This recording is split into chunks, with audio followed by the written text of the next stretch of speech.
So based on this idea, that when it comes to our relationship with Hashem, what's important is the action, or the speech, in other words, the levushim.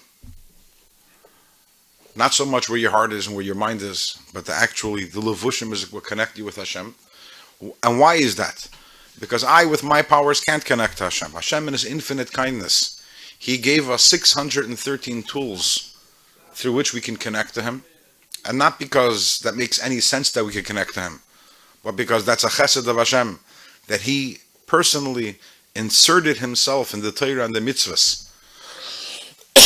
And thereby allowed us that when we learn Torah and we do mitzvahs, that we are actually grasping Hashem and connecting Hashem. So we can understand something else, something interesting. We know that one of the principles of Yiddishkeit is that Zois HaTorah lo tehei muchlefes. That this Torah that we have will never be exchanged for another one. The mitzvahs that we have, that's the mitzvahs that are, that they were, and they will always be. There will never be another Torah, there will never be another mitzvahs. And the Mefarshim and the Rambam, they speak about this. And the question is why? Why is this such an important belief? Even if it's true, why is it important? Why is it important to believe that the Torah will never be exchanged? By way of example, if you have a parent, and when the kid is young, he gives the child a certain set of instructions which are age appropriate. Then as the child grows older, then the parent will revise the instructions based on the need of the children. And the instructions will be different. Then when the child grows older yet, then you'll have a third set of instructions.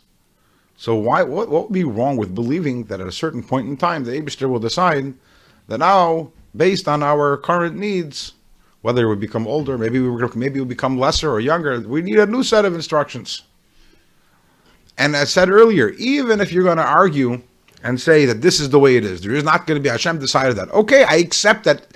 I accept this as a fact. But why is it a principle in Yiddishkeit? Why is it one of the 13 ikrim? There are a lot of things that we believe that aren't principles of our faith. We believe that Hashem created the world in 6 days and He rested on the seventh, but there's no ani mamin Hashem bara so'elam b'sheishes yamin that Hashem created. I believe that Hashem created the world in 6 days and rested on the seventh. It's an important belief, but it's not a foundational belief. In other words, it's not as if the whole body, the whole structure of Torah mitzvahs is resting on that belief. We believe that Eretz Yisrael is a very holy land, but it's not one of the 13 articles of faith. So even if you're going to make an argument and you're going to say that it is correct that there never will be a Torah, for whatever reason, we still need to understand, why is that so important? Why is that one of the 13 ikram?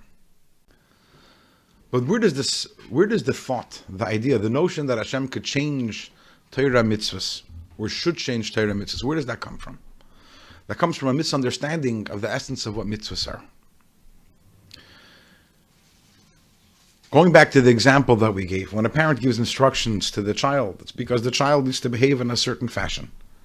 The child grows a little older, and suddenly a different code of behavior becomes appropriate for the grown child.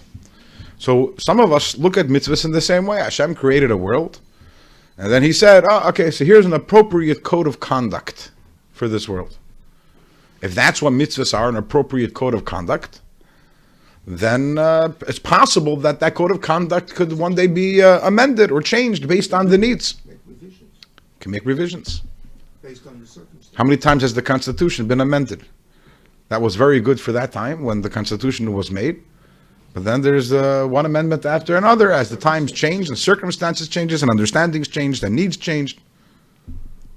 But Torah, essentially, is not about a code of conduct to keep us in the straight and steady. It's not even about a code of conduct that makes us holy and spiritual. Torah is the way we connect to Hashem.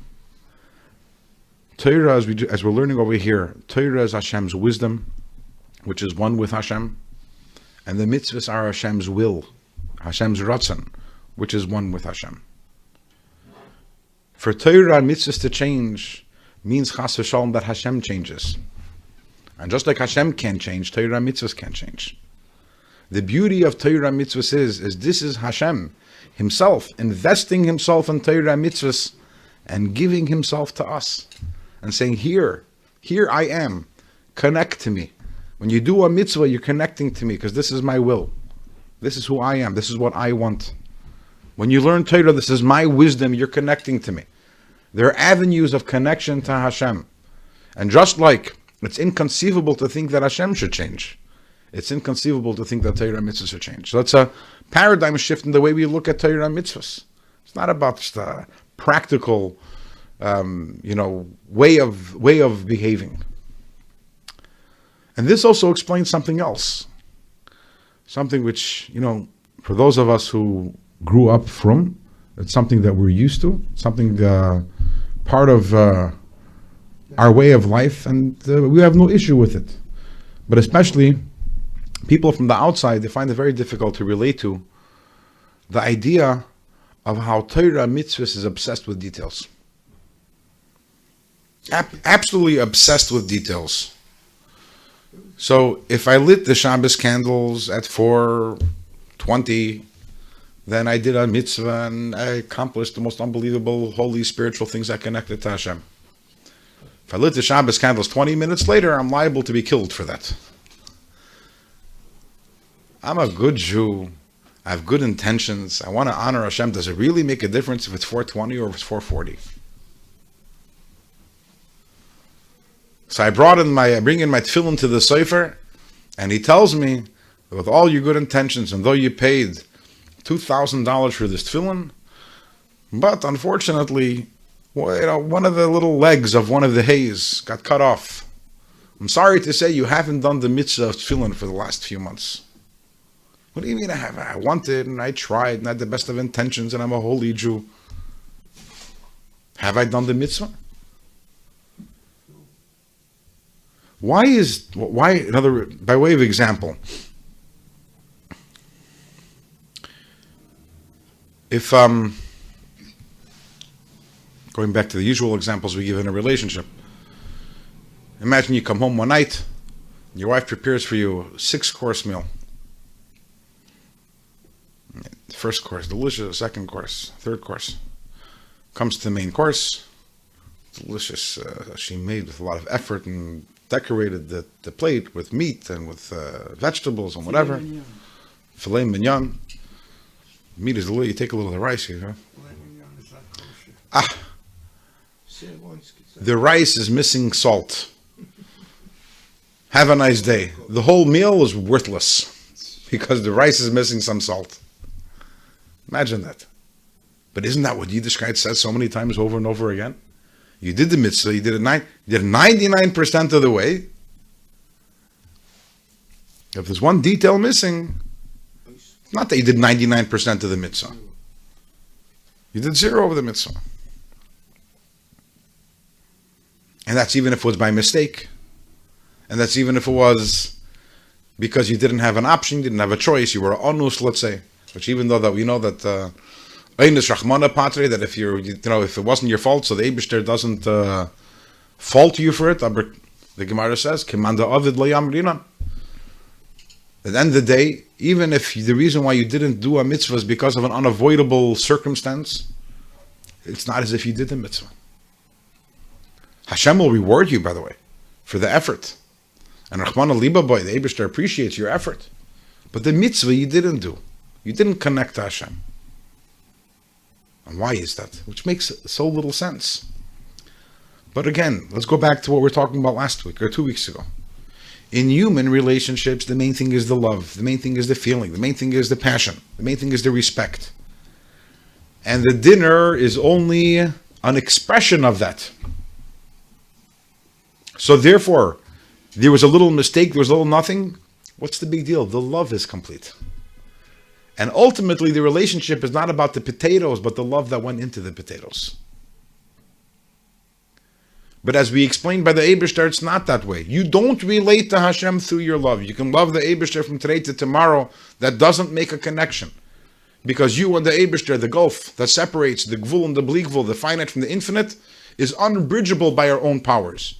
Me loving Hashem doesn't mean anything. The only way I connect to Hashem is when I use the tools that He gave me, which is Torah mitzvahs. And those tools are precise. And if I do it the way the Eibishter said, then I connect to Hashem. If I don't do it the way the Eibishter says, I missed out on the connection. So I'm a very holy person, I'm a very spiritual person. And I feel uplifted. But the connection to Hashem can only come on His terms, not on mine. And those are His terms. And that's a basic misunderstanding of the nature of our relationship with Hashem. That if we view ourselves as somewhat equals to Hashem, so then what really matters is our love. But if we're to understand that our love can't bridge that gap, and the only way we can do it is how the way the Eibishter, with His infinite kindness, how He invested Himself in Torah and in mitzvahs. And when I learn Torah, when I do a mitzvah, that's how I connect to Hashem, and that's why every detail matters. You have to understand something else. There's another detail over here. I need food. Because I'm a human being, right? I need food. The husband whose wife made him 6 courses, he needs food. With the salt, without the salt.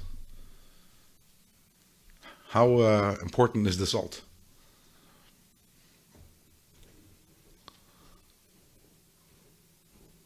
Does Hashem need your tefillin?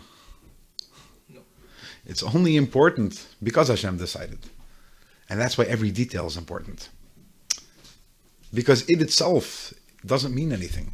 Taking boxes and putting it on your hands and on your arm and on your head doesn't mean anything. It's only important because the Eibishter made it important, because Hashem made it important. And Hashem said it's important when it's done precisely the way I want it to be done.